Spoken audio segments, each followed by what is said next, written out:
2023년이었어요. 2023년이면 지금부터 한 2년 반쯤 전이었겠네요. 여름이었어요. 7월 달에 세종시에, 네, 모모 선생님 감사드립니다. 뭐, 친오빠가 뭐 좀 그런 사람인 것 같습니다. 어쨌든, 다시 한번 말씀드리면, 2023년 7월이었어요. 근데 7월이면 뭐 더웠겠죠. 뭐 기억은 안 나는데 2023년에 뭐였나? 그때 뭐 이것저것 윤석열 정권 하에서 뭐 이런저런 이벤트들 많이 있었을 것 같은데 어쨌든 7월 달에 그 어떤 그 젊은이가 세종시로 딱 왔어요. 세종시 와가지고 아파트 전세 계약을 딱 했어요. 젊은이가 91년생 젊은이니까 2023년이면은 뭐 30대 초반 32살 정도 되는 그런데 그 젊은이가 기분이가 매우 좋은 젊은이였어. 왜냐하면 이 친구가 그 미국에서 대학을 나왔는데 박사학위를 받았고 그 다음에 세종시로 내려온 거는 취직이 됐거든요. 직장을 얻었기 때문이거든요. 그러니까 어렵게 공부해서 미국 박사가 됐고 그 다음에 요즘은 사실은 저희 때랑 달라가지고 저희 때는 뭐 하버드 대학 나오면 무조건 서울대 교수 되는 걸로 알고 있었는데 제가 삼성 다닐 때요. 하버드에서 MBA 한 친구가 삼성에 입사를 하더라고요. 우리 회사에. 그래가지고 쟤는 왜 삼성에 입사하지? MBA 하버드에서 MBA 정도 하고 오면 그러면 뭐 거의 뭐 맥킨지나 뭐 제가 봤을 때 그때 뭐 유명했던 회사들 그런 데 들어가지 삼성에 들어오나 그랬었는데 이제는 뭐 하버드가 아니라 뭐 워낙 좋은 데 출신들도 우리나라 사람들도 성실하고 똑똑하고 하니까 많으니까 그러니까 경쟁이 굉장히 치열한데 이 친구가 나온 대학은 어느 대학이었냐면 하버드도 아니고 예일도 아니고 프린스턴도 아니고 아이비리그도 아니고 스탠포드도 아니고 부모님이 나온 학교가 UCLA였는데 UCLA도 아니고 그런 대학보다는 조금 떨어진다고 볼 수 있는 OSU라고 하는 그 대학이 있어요. OSU가 뭐냐면 오하이오 스테이트 유니버시티인데 물론 그 OSU도 좋은 학교인데 그냥 저 같은 사람이 인식하기에 그래도 너 OSU 갈래? 오하이오 스테이트 유니버시티 갈래? 하버드 갈래? 생각할 것도 없지 않습니까? 너 스탠포드 갈래? OSU 갈래? 아니면 UCLA 갈래? OSU 갈래? 그러면 어디 가시겠습니까? 그러면 다 그 UCLA 가겠죠. 근데 이 친구는 부모님은 다 UCLA에서 경제학으로 박사학위를 받았는데 이 친구가 나온 학교는 유학 가가지고 박사학위를 받은 그 닥터 디그리를 받은 학교는 오하이오 스테이트 유니버시티였어요. 근데 어쨌든 박사학위를 받고 얼마 되지 않아가지고 빨리 직장을 얻은 거야. 요즘 직장 구하기 얼마나 어렵습니까? 그런데 그 직장은 어디 있었느냐? 그 세종시에 있었어요. 세종시에 KDI가 세종시에 있습니다. 그 한국개발연구원, KDI, 코리아 디벨롭먼트 인스티튜트인가 아마 그렇죠. KDI가 누가 거기서 근무를 했었습니까? 박사학위 받고. 그게 KDI가 그 이해운 후보자가 KDI에서 이해운 박사가 했었는데 그때 KDI는 세종시에 없었어요. 그때는 서울에 아마 그 동대문구 거기 뭐 전농동인가 저기 뭐 정확하게 동은 제가 잘 모르겠는데 저기 뭐 강북 쪽에 고려대 근처 어딘가에 그때는 KDI가 있었는데 지금은 KDI도 세종시로 내려갔고 그렇다고 해서 이 친구가 KDI에 들어간 게 아니에요. 이 친구가 들어간 연구원은 어떤 연구원이냐면 대외경제정책연구원에 들어갔어요. 그러니까 다시 말해서 젊은 30대 초반의 김 박사가 미국에서 박사학위 받자마자 그 2023년 8월에 대외경제정책연구원에 입사한 거는 8월이고 그러면 세종시에서 살아야 되지 않습니까? 서울에서 출퇴근할 수는 없잖아요. 그러니까 세종시에 어떤 뭐 한 조그만 아파트 뭐 한 20평이나 30평이나 뭐 그 정도 되는 아파트 하나 전세를 뭐 사지는 않았다고 하는 것 같고 전세 계약을 체결한 거죠. 그래서 7월에 그 김 박사가 그 세종시에 내려간 거예요. 그런데 희한하게 11월 달에 7월에 전세 계약을 세종에서 했잖아요. 그런데 이 사람이 이 김 박사가 11월경에 제 생각에는 한 11월 말쯤이었을 것 같은데 그때 또다시 전세 계약을 또 체결해요. 몸이 두 개인가? 어디에다가 그 체결을 했냐면은 용산에다가 체결해요. 하나는 용산, 하나는 세종. 이때 전세금은 얼마냐면 7억 3천만 원이니까 7억 3천만 원이면 큰 돈이죠. 하지만 용산에 전세금이 7억 3천만 원짜리 아파트는 뭐 그렇게 큰 아파트는 아니지 않았을까? 한 20몇 평짜리 아니었을까? 그런 생각이 듭니다. 그러면 왜 세종에도 전세 계약을 하고 용산에도 전세 계약을 하고 뭐 용산에다가 그 집 전세 얻어놓고 그 다음에 그 KTX 타고 그 뭐 맨날 용산역에서 저기 뭐 그 뭐야 오송역까지 그렇게 출퇴근했나? 그게 아니었어요. 왜냐하면 이 친구한테는 경사가 2개가 났는데 경사가 2개인지 3개인지 첫 번째 박사학위 받았어. 두 번째 대외경제정책연구원이면 굉장히 좋은 연구원이잖아요. 국책연구원이잖아요. 그러니까 그 박사학위 받자마자 떡하니 취직이 됐어. 세 번째 경사는 뭐냐면 결혼을 한 거예요. 결혼해가지고 그 2023년에 그러니까 이 김 박사한테는 2023년이 굉장히 좋은 꽃과 같은 그런 해였던 거죠.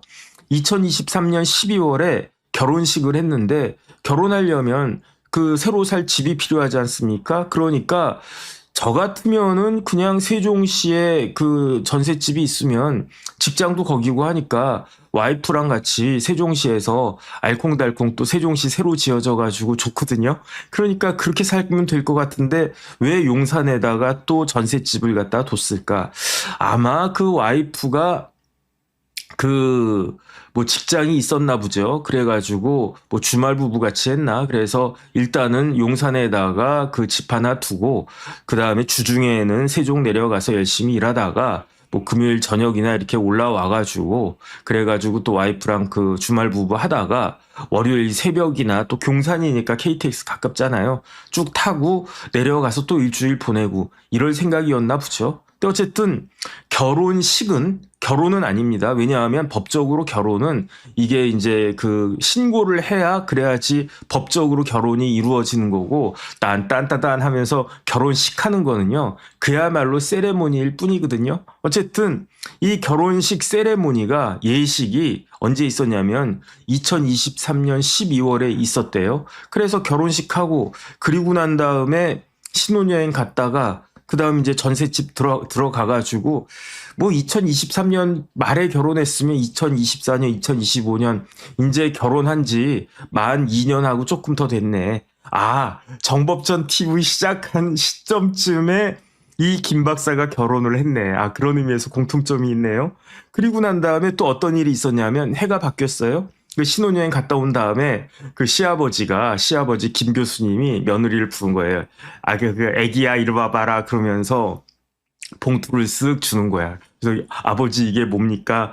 니네 전세자금 부족하다며 이걸로 보태 쓰거라 해가지고 이거를 쭉 열어봤더니 봉투를 딱 열어봤더니 거기에 수표가 2장이 들어있는데 한 장은 1억짜리 또 한 장은 7천만 원짜리 뭐 이거를 갖다가 그 계좌이체 해줬을 수도 있는데 근데 제가 시아버지였으면 며느리한테 폼 좀 잡으려고 은행 가가지고 저 같으면 그렇게 했었을 거란 이야기예요. 그런데 아마 이 집은 계좌이체 했을 가능성이 더 높긴 한데 왜냐하면 그게 더 증거도 확실하게 남고 할 테니까. 근데 저 같으면 폼 잡으려고 어쨌든 우리 아들 장가 간다고 했을 때 그러면 이제 며느리한테 뭐 1억 7천만 원 돈 빌려줘야 되면 일로 와봐라 그러면서 봉투에다가 1억 원짜리 수표 한 장, 그 다음에 7천만 원짜리 수표 한 장을 딱 주면서 보태 쓰거라 이랬을 것 같은데 뭐 어떻게 돈을 빌려줬는지는 모르겠습니다. 며느리한테 그 김 박사의 아버지 김 교수님이 1억 7천만 원을 빌려줬는데 그 돈은 어떤 용도냐? 전세자금 용도다. 왜냐하면 7억 3천만 원의 전세 계약을 했는데 뭐 한 1억 7천 정도가 그 부족했겠죠. 그 다음에 뭐 이 친구도 근데 장남돈 많다고 그랬는데 장남돈이 17억 있다고 그랬는데 2023년이면 주식 받아가지고 그 주식 팔기는 좀 거시기 했으니까 그러니까 유동성은 좀 부족했겠구나. 그러니까 자산은 많은데 이미 이 친구는요 17억 넘게 있는 사람이에요. 근데 그래도 이제 현금으로 뭐 이렇게 막 그 전세금 내줄 그런 돈 좀 부족했으니까 아버지한테 빌렸는데 아버지가 그 이자도 싸게 해줬어요. 뭐 연 2점 몇 프로인가 뭐 아주 그냥 훌륭한 아버지이신 것 같습니다. 이런 일이 2023년 여름부터 해서 2024년 초까지 1월까지 있었던 일인데 그런데 2024년 7월에 이 집에 무지무지하게 중요한 이벤트가 발생을 해요. 이 집은 어떤 집이냐면 뭐 자식도 장남도 세종의 전셋집, 그 다음에 그 용산의 전셋집 이렇게 있는데 이 아버지 어머니도 집이 없어. 무주택자여가지고 전세 살고 있었던 거야. 그러니까 전세 살던 아버지 어머니가 부모님이 그 아들 장가 간다고 전세 자금을 갖다 빌려주는 거야. 아, 이 정도 되면 안습아닌가? 그런 생각이 드는데 그런데 이 집에서 드디어 몇십 년 만에 처음으로 집을 사야지 마음을 먹었어요. 그래, 이제는 집을 사야 되겠어. 그러면서 2024년 7월 29일에 청약을 딱 신청을 해요. 청약 신청을 7월 29일에 딱 해. 근데 이상한 일이 벌어져. 왜냐하면 첫째 아들이 장가 갔다고 그랬잖아요. 그 2023년 12월에 분명히 결혼식을 했어요. 그런데 주민등록은 엄마 아빠 그 밑에 계속 있었던 거야. 결혼을 했는데 주민등록상으로는 아버지 김 누구누구, 어머니 이혜운, 그 다음에 아들 김 XX, 둘째 김 XX, 셋째 김 XX 주민등록 그 등본을 띄워보면 이렇게 나오는 거예요. 그러면 장가까지 가고 아니 다시 한번 정리하면 미국에서 박사학위까지 받고 그 다음에 박사로서 대외경제정책연구원이라고 하는 사람들이 부러워하는 직장에 박사연구위원으로 취직까지 하고 심지어 가정 꾸려가지고 그 결혼까지 한 그런 사람이 나이도 30도 넘은 그런 사람이 엄마 아빠 밑에서 주민등록 밑으로 계속 그냥 캥거루 같이 이렇게 있었던 건가? 아니 그러면 말로는 경제학 박사고 뭐 미국 박사고 무슨 어디 대외경제정책연구원 연구위원이고 뭐 이래도 실질적으로는 맘마보이인가? 맘마보이가 아니라 마마보이인가? 이런 생각 들지 않습니까? 그런 그 이야기를 좀 들었던 것일 수도 있어요. 이 집에서 7월 29일에 아파트 청약 신청을 했는데 다음 날인 7월 31일에 이 김 박사가 주소를 자신이 결혼해가지고 와이프랑 알콩달콩 신접살림 꾸리고 있는 용산으로 그 주소를 이전하는 거야. 아, 이렇게 해야지. 장가 갔으면 어떻게 해야 됩니까? 장가 갔으면 자기가 주민등록상에 새로운 뭐 그런 게 돼야 되는 거지. 언제까지 엄마 아빠 밑에 있습니까? 이거는 그러면 안 돼요. 그러면 안 되는 거지.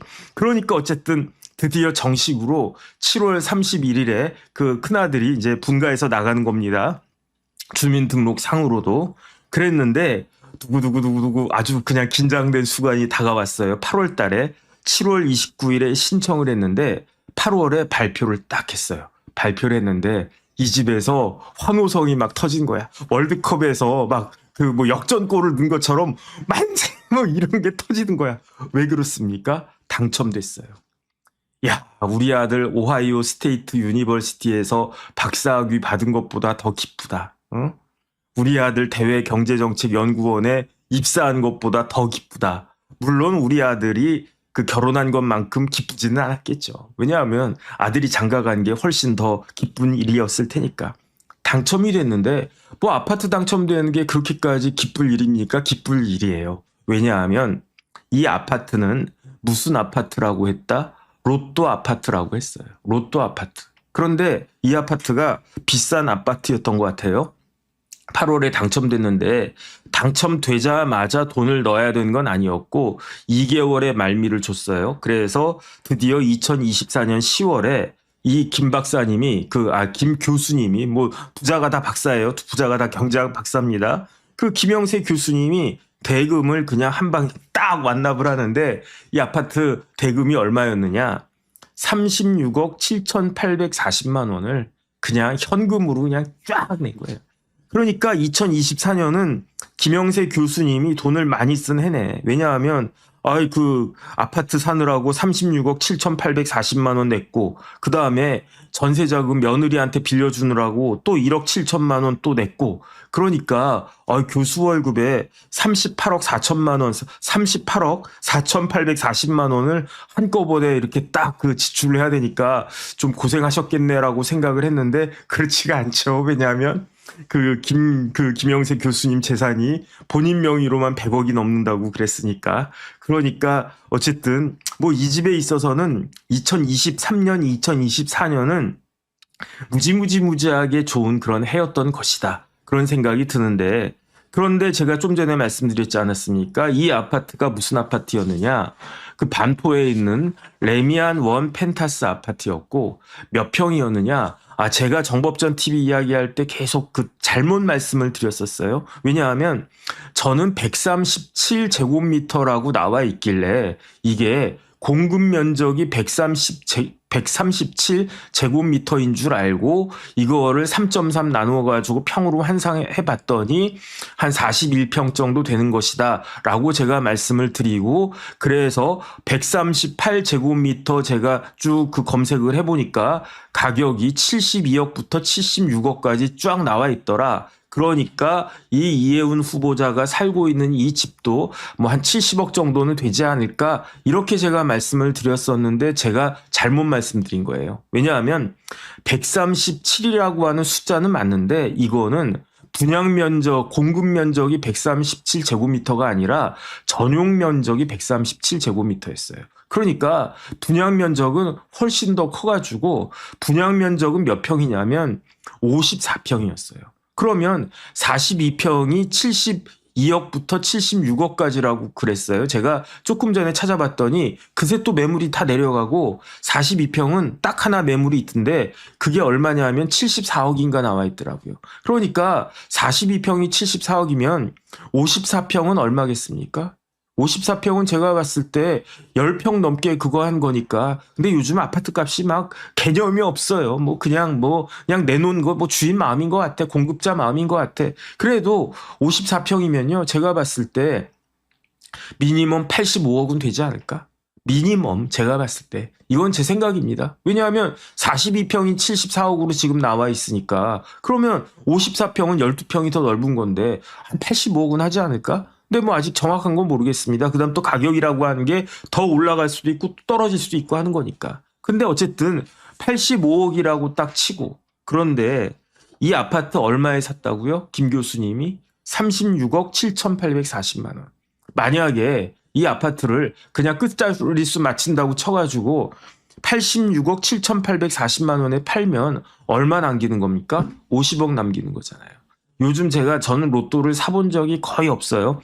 초반기에 한번 딱 샀는데 제가 되겠나 그 생각 들어가지고 아이고 로또를 당첨을 기대하느니 그 돈이라도 아껴가지고 그냥 빵이나 사 먹은 게 그게 나한테 남는 거다 해서 저는 로또 안 산 지가 언제 샀는지가 기억도 안 나요. 10몇 년 된 것 같아. 근데 요즘 로또 사면 얼마 받습니까? 1등 당첨되면.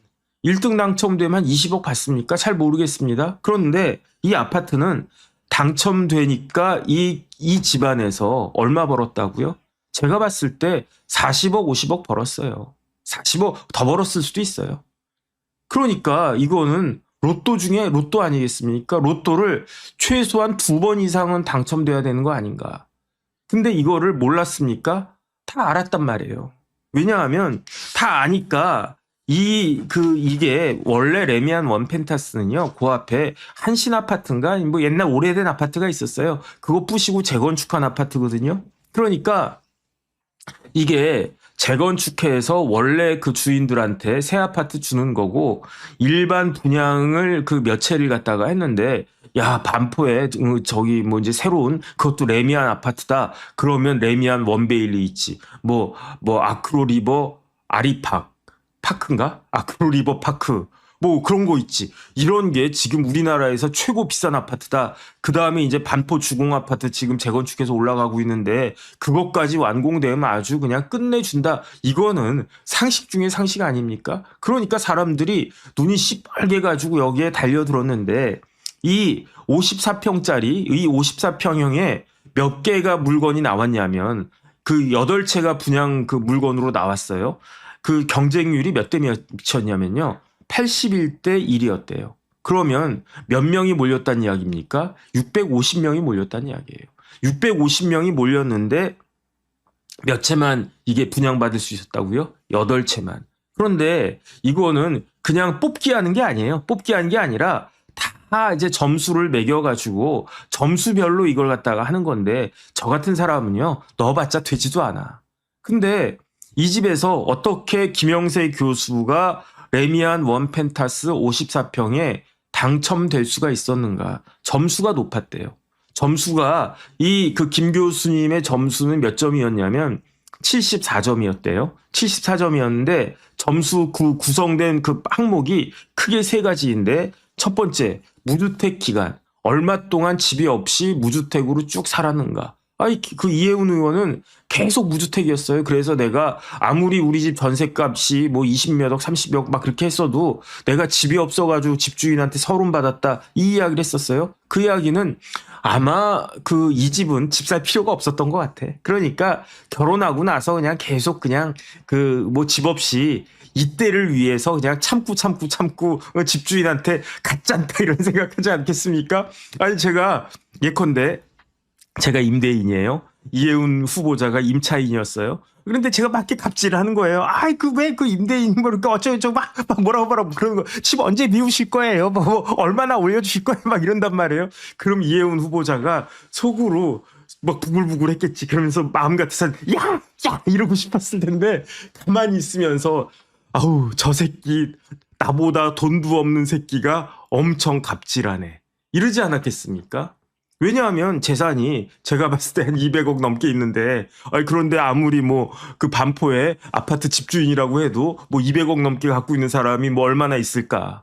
나 200억 넘게 있어. 근데 니네는 나보다 돈도 없는데 집 한 채 꼴랑 가지고 있다고 나를 갖다가 임차인이라고 하면서 서름을 줘? 두고 봐라 내가 더 좋은 집 간다. 이런 마음으로 참은 거예요. 그 성격에. 그 다음에 무주택 기간이 풀로 해가지고 만점 받았어요. 32점. 그 다음에 이제 청약저축 이런 거 가입한 기간도 풀로 채워가지고 만점 받았어요. 17점. 그런데 여기서 중요한 건 뭐였냐면 무주택 기간, 저축 가입 기간, 청약저축 가입 기간 이거 만점 받은 사람들이 분양받는 8명보다는 훨씬 많았던 것 같아요. 그러면 어디서 당락이 결정이 되느냐? 그거는 부양가족 수에서 결정이 되는 거였는데 부양가족 수가 많으면 많을수록 이게 더 이제 점수가 높아지겠죠. 그러면은 안정권은 몇 명이었냐면 부양가족 수가 안정권은 5명이었던 것 같아요.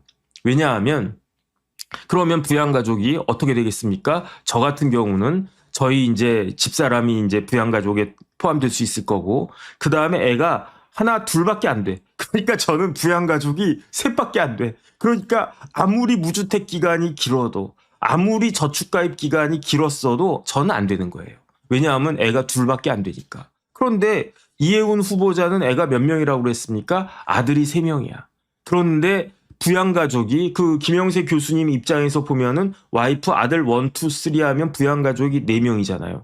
이 정도면 한번 비벼볼 만하다 해가지고 과감하게 청약을 딱 신청을 했는데 딱 된 거예요. 어떻게 됐다고요? 커트라인으로. 어떻게 커트라인 됐습니까? 무주택 기간 32점 만점, 저축가입 기간 17점 만점, 부양가족 수는 만점을 못 받았어요. 그런데 부양가족 수가 4명이니까 25점. 해가지고 74점인데 이 당첨된 8가구에 커트라인을 봤더니 그게 74점이었다는 거예요. 제가 봤을 때는 공동 74점이 한두 명 정도 더 있었을 수 있을 것 같아.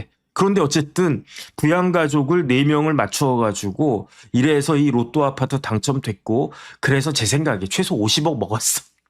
역시 IQ가 3자리, 부부가 두 분 다 IQ가 3자리고 그 다음에 이제 김영세 교수님은 전공이 경제학 중에서도 게임 이론이라고 했으니까 이 게임을 또 잘하는 것 같아.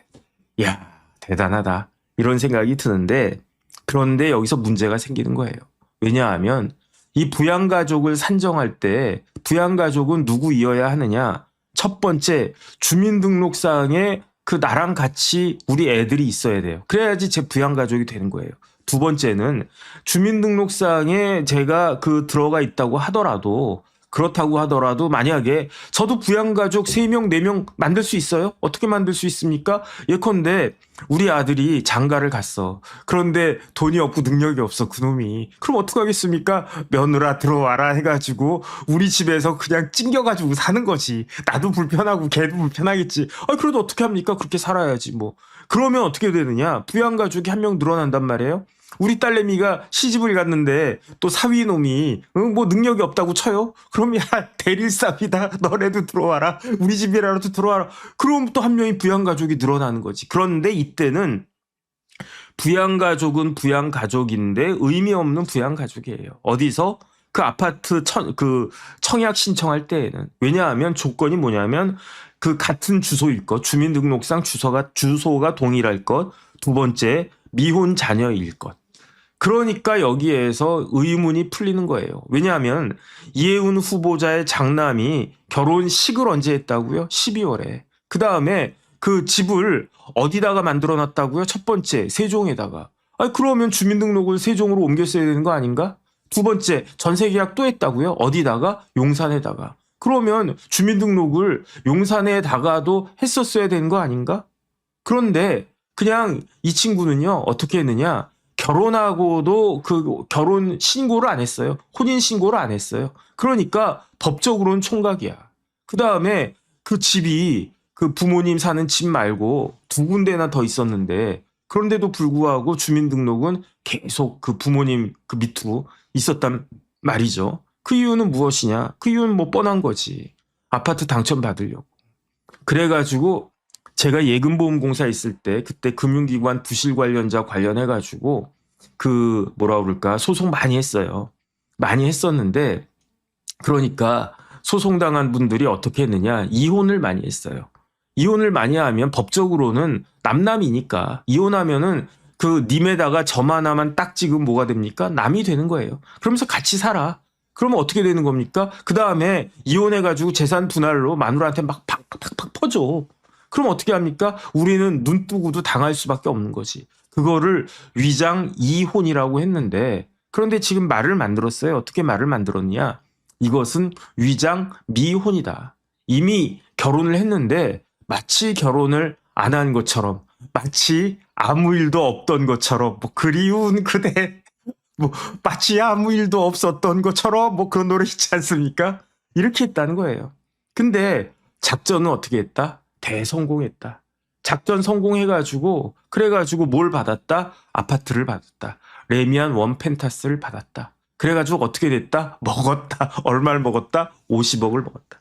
그래놓고 신고는 얼마로 했다? 36억 7천으로 신고했다. 그래가지고 재산이 얼마다? 175억이다. 만약에 85억 신고했으면요. 재산 얼마 됐겠습니까? 225억 됐겠죠. 그러면 야 175억도 많은데 이게 100억도 아니고 200억이야? 이런 이야기는 차마 듣기 싫었다는 이야기인 거지.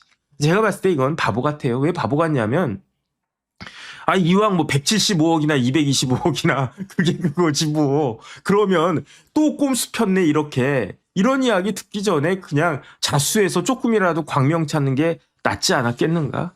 그런데 전 어떤 생각 드냐면요. 이해운 후보자는 뭐라고 이야기했느냐. 아니 아들 장가가지 않았어요? 근데 왜 부양가족으로 해가지고 당첨받으셨어요? 그랬더니 이해운 후보자가 그 머리가 똑똑한 IQ가 3자리인 이해운 후보자가 몰랐는데요. 뭘 몰랐다고요? 우리 애가 혼인신고했는지 안 했는지 몰랐다고요. 그게 말이 되겠습니까?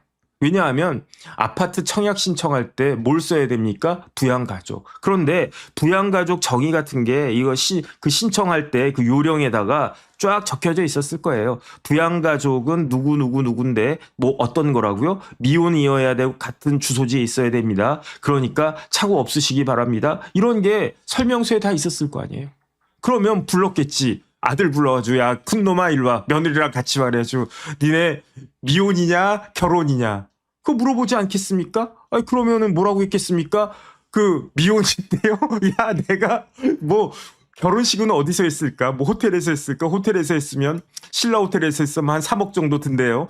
아니면 무슨 연대 동문회관 뭐 이런 데서 했나? 아니면 뭐 서울대 동문회관에서 했나? 아니면 뭐 전직 국회의원이었으니까 국회에서 했나? 그런 데서 하면 좀 쌌겠지. 근데 어쨌든 부모가 돈 들여가지고 결혼식을 했는데 야 이놈아 아직까지도 혼인신고도 안 했냐? 라고 이야기를 했을까요?